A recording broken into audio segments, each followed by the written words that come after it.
જય દાદા દ્વારકાધીશ, જય માં ભવાની. કેમ છો બધા? મજામાં? મિત્રો, આજે આપણે વાત કરી છે શૌર્ય ગાથા. શૌર્ય એટલે સુરવીરતા, ગાથા એટલે વાતો. હવે આ શૌર્ય ગાથાની વાતો કેને કહેવાય? આપણે જોઈએ છે કે શૌર્ય ગાથા એટલે સર્વત્ર પોતાનું જે બીજાના માટે અર્પણ કરી દેવું અને એની જે વાતો લખાય, એના જે ઇતિહાસ લખાય, એને શૌર્ય ગાથા કહેવાય.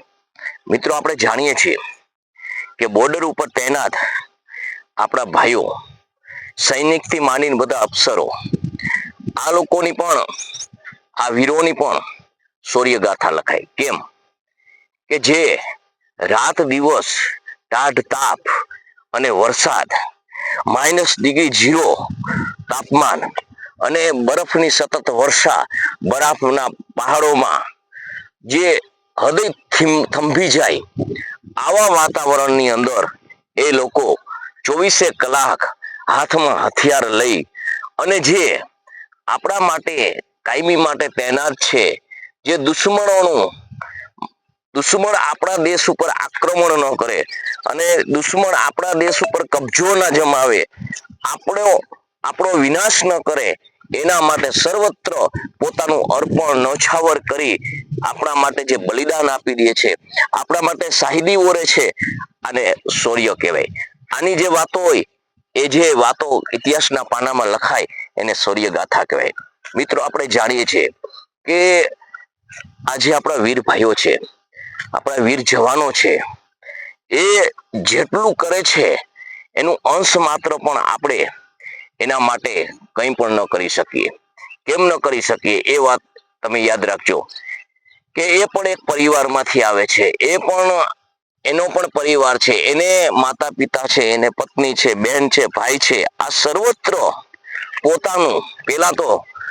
પોતાનું સર્વત્ર જીવન દેશના માટે અર્પણ કરે છે અને પોતે પોતાના જીવનની હર ખુશી, હર ઉમંગ આ દેશ માટે, આપણા માટે, આપ સૌ માટે જે પોતાનું એ બધું સર્વત્ર છે, એ પેલા બલિદાન કરે છે. કારણ કે કોને શાંતિ ન જોઈએ, કોને સુખ ન જોઈએ, કોને સમૃદ્ધિ ન જોઈએ? આજે એ લોકો રાત દિવસ સરહદ ઉપર હોય અને આપણા માટે એ લોકો નિંદરનો ત્યાગ કરે અને આપણે અહીંયા મખમલના ગાદલામાં સૂતા હોય. આપણે અહીંયા ચેનથી રહી શકીએ એ માટે છાતીની અંદર દુશ્મનોની ગોળી ખાતા હોય છે અને શાહિદી ઓળતા હોય છે. મિત્રો, યાદ તો કરો એ વાત કે આપણે જે કારગિલની અંદર જે આપણા કેટલા ભાઈઓએ શાહિદી ઓયરી છે. તમે યાદ કરો ને, કંપાટ ઉપડી જાય. આપણે તો અહીંયાથી હજારો કિલોમીટર દૂર છીએ અને આપણને ખબર નથી કે અત્યારે ત્યાં શું વાતાવરણ છે, પણ આપણે અહીંયા જે દિવાળીની અંદર ફટાકડા ફોડતા હોય ત્યારે ત્યાં ધબધબાટી બોલતી હોય, ભાઈ, ગોળીઓનો વરસાદ વરસતો હોય અને એના વચ્ચે જઈ અને દુશ્મનોના દાંત ખાટા કરી અને દેશનું રક્ષણ કરવું અને જીવનની અંદર શાહિદી ઓરવી અને શહીદ થઈ જવું, એ કોઈ નાની સૂની વાત નથી. જે આવી વાતો છે ને ભાઈ, એ શૌર્ય ગાથામાં લખાય. આપણે જીવનની અંદર કેટલું કેટલું મેળવીએ છીએ, કેટલું કેટલું આપણા માટે આપણે ભેગું કરીએ છીએ, કેટલું કેટલું આપણે આપણું જીવન એવું કરી નાખ્યું છે કે આપણા પેઢી માટે આટલું કરીએ, આપણા પેઢી માટે આટલું ભેગું કરીએ, જમીન આપીએ, જહાંગીર આપીએ. કદાચ ને મિત્રો, આ જે ભેગું કરેલું આપણું છે ને, એ એક ક્ષણવારમાં લોપ થઈ જાય. આપણા જો ભાઈઓ ત્યાં હોય, આપણા ભાઈઓ જો આપણા રક્ષણ માટે જ્યાં તૈનાત ન હોય ને સરહદ ઉપર, તો આપણી આર્મી ન હોય ને, આપણી નૌકાદળ ન હોય ને, આપણું હવાઈ દળ ન હોય ને, તો મિત્રો, તમે ગમે તે ભેગું કરો ને, એ તમને ઠપાટ મારીને છટી જાય. એવા દેશો છે. પરંતુ આના માટે આપણું પોતાનું સર્વત્ર જીવન અર્પણ કરી અને જે આપણા માટે પોતે જીવનની આહુતિ આપી અને જે આપણને આજે સલામત રાખે છે, એવા વીરોની આ ગાથા હોય છે. એવા વીરો આ ઇતિહાસના પને ટંકાય છે. આપણે શહીદ જ્યારે આપણો વીર થાય છે, ત્યારે આપણે જોઈ છીએ કે એ શાહિદી ઓરી છે, ત્યારે આપણા જીવનમાં આપણે કદાચ ને એ રેલીમાં જોડાય, આપણે એની અંતિમ યાત્રામાં જોડાય. પણ એ જોડાવાથી શું એમ? એ જોડાઈ ગયા. આપણે 2-3 રાષ્ટ્રગીત ગાઈ લીધા, દેશભક્તિ ગીત ગાઈ લીધા અને એને શ્રદ્ધાંજલિ અર્પણ કરી દીધી એટલે આપણા જીવનની અંદર આપણે એવું માનીએ છીએ કે આપણી ફરજ પૂરી થાય છે. પણ નહીં મિત્રો, આપણી ફરજ ત્યાંથી શરૂ થાય છે. એના પરિવાર છે એ આપણો પરિવાર છે. એના જે હર સપના છે, એના અધૂરા સપના છે, એના પરિવાર ઉપર જે એને નેમ હતી, એને જે એના પરિવાર પાછળ જે પ્રેમ હતો, એ પ્રેમ, એ જે એનું પરિવાર જે છે એ પ્રેમ મેળવી નથી શક્યો, એ પ્રેમ આપણે એને આપવો જોઈએ. આપણે શહીદની હર બેન એ આપણી બેન છે, એની પત્ની આપણી બેન છે. આવું આપણા જીવનમાં વિચારી અને આપણા જીવનની અંદર જો શહીદ વીરગતિને પ્રાપ્ત થયો હોય, હું જોઉં છું ઘણીવાર, હું પણ પ્રેસ રિપોર્ટર છું, કારણ કે હું જાણું છું કે આપણી કમનસીબાઈ કેટલી છે. આપણી કમનસીબાઈ તો જુઓ કે જે આવી આ શૌર્યગાથા જેની લખાય છે, આવા વીરો છે જેણે આ દેશના માટે પોતાનું સર્વત્ર અર્પણ કરી દીધું છે, બલિદાન આપી દીધું છે અને એના પરિવારને રોડ ઉપર ઉતરવું પડે, એના પરિવારને ન્યાય માંગવો પડે તો ધિક્કાર છે આપણે આ નેતાઓને, ધિક્કાર છે આપણા જીવનને. કલિયુગે સંઘે શક્તિ, કારણ કે આપણે આપણી ફરજમાંથી વિમુખ થઈએ છીએ. કેમ વિમુખ થઈએ છીએ? કે જે શહીદ પરિવાર હોય અને એ કોઈ પણ એનો પ્રશ્ન હોય અને સરકાર સામે બાયું ચડાવે, ખરેખર તો એ એની સરકારની નબળાઈ જ છે, પરંતુ બાયું ચડાવવા છતાં ન્યાય ન મળે તો આપણે એના સાથે જોડાવાની આપણી ફરજમાં આવે છે. કારણ કે જે જોડાવા વાળો છે, જે ન્યાય મેળવવા વાળો છે, જે આપણો વીર છે, એ તો આપણા માટે શાહિદી ઓરી લીધી છે. તો કદાચ ને આપણે એ જે શૌર્ય ગાથા એની લખાણી છે અને એ શૌર્ય ગાથામાં જ્યારે એનો પરિવાર પાછળ જ્યારે પરેશાન થાય છે અને એમાંથી આપણે એ જે વિડીયો બનાવી છે, આપણે લાઈક કરી છે અને આપણે જય હિન્દ લખવાનું કહી છે, નહીં સરસ છે, સારું છે, આપણે એવું નથી કહેતા કે આવું ન હોવું જોઈએ, પણ આટલું કહીને આપણે પૂરું કરી દઈએ છીએ, એ આપણી કમનસીબાઈ છે. કારણ કે આજે કહેવાતા આપણી જે કથા અહીંયા શરૂ થાય છે અને આપણે એના ન્યાય માટે આપણે એમાં જોડાવવું જોઈએ. તો આ જે છે એ આપણા સૈનિકની જે વ્યથા છે, જે સૈનિકના જીવનની અંદર જે પોતે જ્યારે શાહિદી ઓરે છે ત્યારે એના જીવનની અંતિમ ક્ષણો મને ને તમને ખબર ન હોય, પણ હું ને તમે એક વિચારજો કે કોઈ પણ આપણું અધૂરું સપનું હોય અને મોત સામે આપણને દેખાતું હોય, મોત મીટ માંડી રહ્યું હોય, તે આપણા જીવનની અંદર આપણા અધૂરા સપના છે, આપણો પરિવાર છે, આપણી પત્ની છે, આપણા પુત્રો છે, આપણી નજર સામે ટરવરતા હોય છે અને આપણા જીવને એમ થાય છે કે મારા પરિવારનું શું, મારા છોકરાઓનું શું, મારી પત્નીનું શું. ત્યારે મિત્રો વિચાર કરજો ખરેખર કે હિમાલયની ચોટી ઉપર -ડિગ્રી જે તાપમાન હોય અને બરફની શિલામાં જે આપણો યુવાન જે ગોરીઓની વરસાદની વચ્ચે દુશ્મનોની સામે ઝઝૂમતો હોય અને એ ઝઝૂમતા પોતે શાહિદી ઓરી લે, ત્યારે ખરેખર યાદ કરજો કે જો એના પરિવારને એના કુટુંબને જો ન્યાય ન મળે અને એ ન્યાય જો તમે પણ ન અપાવો તો તમારા જીવનને ધિક્કાર છે અને આ સરકારને પણ ધિક્કાર છે અને આ જીવનને પણ ધિક્કાર છે.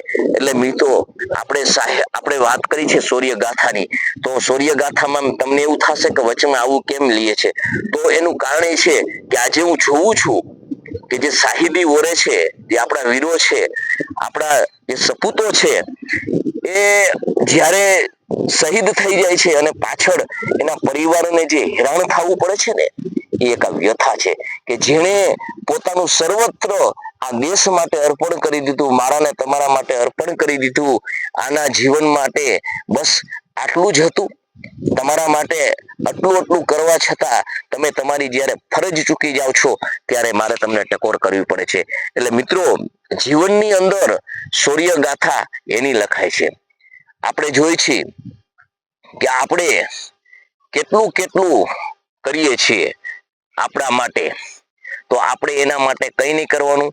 એટલે મિત્રો, આ યાદ રાખજો જીવનની અંદર. અમે વચમાં એ માટે વાત લીધી છે કે શૌર્ય ગાથા જે લખનાર વીર સપૂતો છે ને, એની જે પ્રાણની આહુતિ આપણા માટે આપી છે ને એ એળે ન જાય. અને આપણી ભારતીય સંસ્કૃતિમાં જે શૌર્ય ગાથાયું છે એમાં આપણા ઋષિ મુનિઓ આવે કે જેણે આ સમાજને સુધારવા માટે હાડકાનું ખાતર અને લોહીનું પાણી કરી નાખ્યું અને આપણને આજ માતા પિતા આ સરસ મજાના સંસાર રૂપી સાકરથી જે કઈ રીતે જીવાય એવું જીવનનું માળખું આપી અને જેણે આ જીવન બીજાના માટે ખર્ચી નાખે અને સર્વત્રમાં સારું કરે આની પણ વાતો લખાય એ પણ એ શૌર્ય ગાથામાં આવે.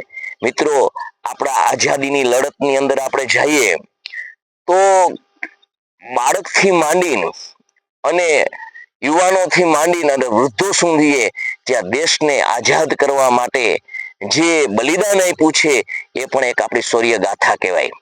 આપણે જાણીએ છીએ કે શૌર્ય ગાથા એટલે સુરવીરની વાતો હોય તો સુરવીર એટલે શું? સુરવીર એટલે સર્વત્ર પોતાનું બીજાના માટે અર્પણ કરી દે ને એને સુરવીર કહેવાય. પોતાના માટે તો સૌ કરે અને એની જે વાતો ઇતિહાસમાં લખાય એને ગાથા કહેવાય. ગાથા એટલે વાતો, ગાથા એટલે ગ્રંથ.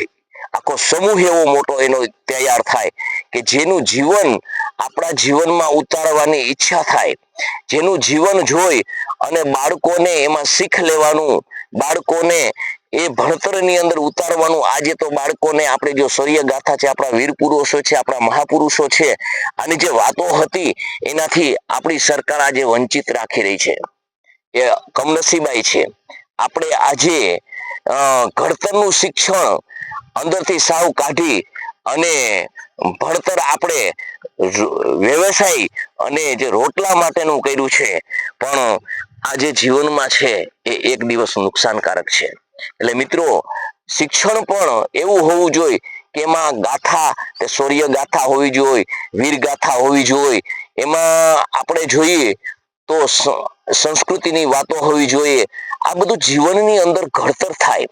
આપણે કહીએ છીએ ને કે શૌર્ય ગાથા ક્યારે રચાય, પણ આપણા વૈદિક મહાપુરુષો જે આપણને જીવનની અંદર જીવવાની રીત, સંબંધ અને રાષ્ટ્ર પ્રત્યેનો પ્રેમ જ્યારે આપણા જીવનમાં નિર્માણ કરે છે ને ત્યારે એમાંથી ઘડાયેલો યુવાન આજ શૌર્ય જેવો તેજસ્વી અને બીજાના માટે પોતાનું સર્વત્ર બલિદાન કરવાની ઈચ્છા જેના જીવનમાં જાગે છે અને એ ઈચ્છા આપણા ધર્મ ગ્રંથો, આપણી વૈદિક પરંપરા આ બધું એના માંથી આપણને શીખવે છે. એટલે મિત્રો એમાંથી આપણી શૌર્ય ગાથા જે લખાતો યુવાન તૈયાર થાય છે.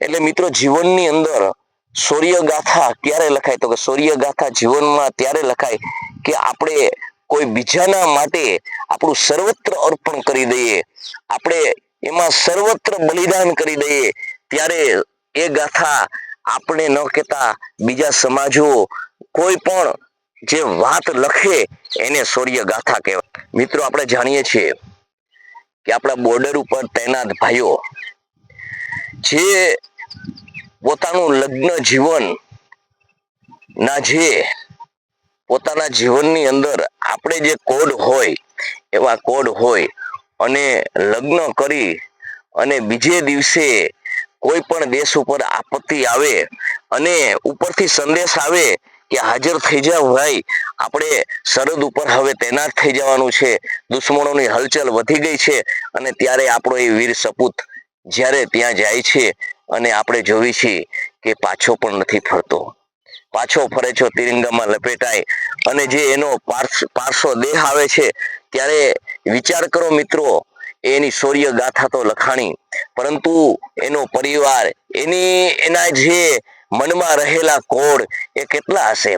તો સર્વત્ર આપણા માટે એને બલિદાન આપ્યું છે, સર્વત્ર એનું પરિવારને બલિદાન આપ્યું છે, સર્વત્ર એનું જે જીવન છે એ આપણા માટે લખાઈ ગયું છે. તો મિત્રો આ જે શૌર્ય જે ગાથા છે ને એ ગાથા તો લખાઈ ગયો છે પરંતુ એની પાછળ જે આપણે કરવાનું છે એ આપણે કરી શકતા નથી. માટે મિત્રો આપણા માટે જેને જેટલો પ્રેમ છે એવો જ્યારે આપણે પ્રેમ આપણે સામો દર્શાવીને ત્યારે જ આપણા જે ફરજમાંથી આપણે મુક્ત થઈ શકીએ. એટલે મિત્રો કોઈ પણ આપણે વાત કરીએ શૌર્ય ગાથાની ત્યારે આપણા જીવનની અંદર જોમ આવે છે, આપણા જીવનની અંદર એક કંઈક કરી બતાવવાનું અંદરથી થાય છે. તો એ ક્યારે થાય તો છે, પણ આપણે જે સમૂહ સામો બેઠો હોય 50,000 નો કે 500-700 નો, ત્યારે આપણે વાતો એવી કરીએ છીએ કે આપણે કદાચ ને હવે જે આ વાતાવરણ છે એમાંથી જે વાત કરી છે આપણે એના માટે ઘણું ઘણું કરી નાખ્યું છે ને ઘણું કરી નાખશું ને આવું જીવનમાં થાય છે. પરંતુ જ્યારે આપણે વેરવિખેર થઈ જઈએ છીએ, છૂટા પડી જાય છે, ત્યારે ઓટોમેટિક એ બધું આપણે ભૂલી જઈએ છીએ. એ આપણી કમનસીબાઈ છે. આપણે આપણા માટે કોઈએ પણ જીવન ખર્ચી નાખ્યું છે અને એને જો આપણે આપણી ફરજમાં આવતું એના પરિવારને, એના કુટુંબને, જો આપણે એની પત્નીને, એના પુત્રને જો આપણે ન્યાય ન અપાવી શકીએ ને તો આપણે પાપી છીએ. એટલે મિત્રો જીવનમાં યાદ રાખજો, દેશભક્તિ, રાષ્ટ્રભક્તિ તો જીવનમાં કાયમી રાખજો. આપણા જે સૈનિકો ભાઈઓ જે છે એની જે વ્યથાઓ છે એ વ્યથાઓ તમે જીવનમાં પોતાની વ્યથા જાણી અને ઉપાડજો. એને જીવનની અંદર કોઈ પણ સૈનિક જ્યારે આપણા સામે મળે તો એને સન્માન આપજો, એના પાસે બેસજો, વાત કરજો અને જીવનની અંદર જે બને તે સહાનુભૂતિ દર્શાવજો અને તમારી ફરજ ગણી અને જે થાય એ મદદ કરજો. આપણે એક કમનસીબાઈ છે કે આપણો જે આર્મીનો ભાઈ છે એ જ્યારે શહીદી ઓરે છે અને ત્યારે કોઈ પણ ઓલું થાય ત્યારે એ સૈનિક ભાઈઓ માટે જે આપણે ફંડ એકઠું કરી છીએ, ત્યારે હું જોઉં છું ઘણી સિટીની અંદર જે લઈને અને નીકળે છે, પરંતુ એ બહુ સેવાકીય કામ છે, સારું છે, પણ એ જોઈ અને મને ને તમને શરમ આવી જોઈએ. આજ તો આપણે જે કરવું તે સોશિયલ મીડિયાનો જમાનો છે, ગૂગલ પે થાય છે, ફોન પે થાય છે, આ બધી વસ્તુથી આપણે સર્વત્રના ખાતામાં, તો આપણે એવું ન કરી શકીએ કે એવું એનું એક એવું ખાતું હોય એની અંદર આપણે જમા ન કરી શકીએ? અરે આપણને કેવું પડે ને એ પણ એક આપણી નબળાઈ છે. માટે મિત્રો જીવનની અંદર શૌર્ય ગાથા જે છે ને એ જે રચી જાય છે ને એ તો રચી જાય છે, પરંતુ જેના માટે શૌર્ય ગાથા રચાણી છે, જેના માટે બલિદાન આપ્યું છે, જેના માટે કંઈક કર્યું છે, એના માટે આપણે એ પ્રમાણે કશું કરી શકતા નથી. ત્યારે ખરેખર આપણે ભારતીય સંસ્કૃતિમાં જે એના વિચારથી જે આપણો ઉછેર થયો છે એ લાયક છે કે નહીં એ પણ એક આપણને મનમાં શંકા ઉદ્ભવે છે. એટલે મિત્રો જીવનની અંદર કોઈ પણ શૌર્ય ગાથા લખાણી હોય એ શૌર્ય ગાથા વાંચજો અને એ શૌર્ય ગાથા 99.99% મારા ને તમારા માટે હશે, સંસ્કૃતિ માટે હશે, રાષ્ટ્રીય પ્રેમ માટે હશે, આપણા દેશના બચાવ માટે હશે, મારા ને તમારા રક્ષણ માટે હશે. તો મિત્રો જે મારા ને તમારા માટે જે શૌર્ય ગાથા લખીને અને સર્વત્ર પોતાનું બલિદાન આપી દેનાર આ જે વીર પુરુષો છે એના માટે કંઈક કરજો. અને જો મારી આમાં કંઈ ભૂલ હોય તો માફ કરજો. તમને વિડીયો કેવો લાગ્યો તો મને તમારા મંતવ્ય જણાવજો, લાઈક કરજો, શેર કરજો, સબસ્ક્રાઇબ કરજો અને સૌને જય માતાજી, જય મા ભવાની, જય દાદા દ્વારકાધીશ, જય હિન્દ.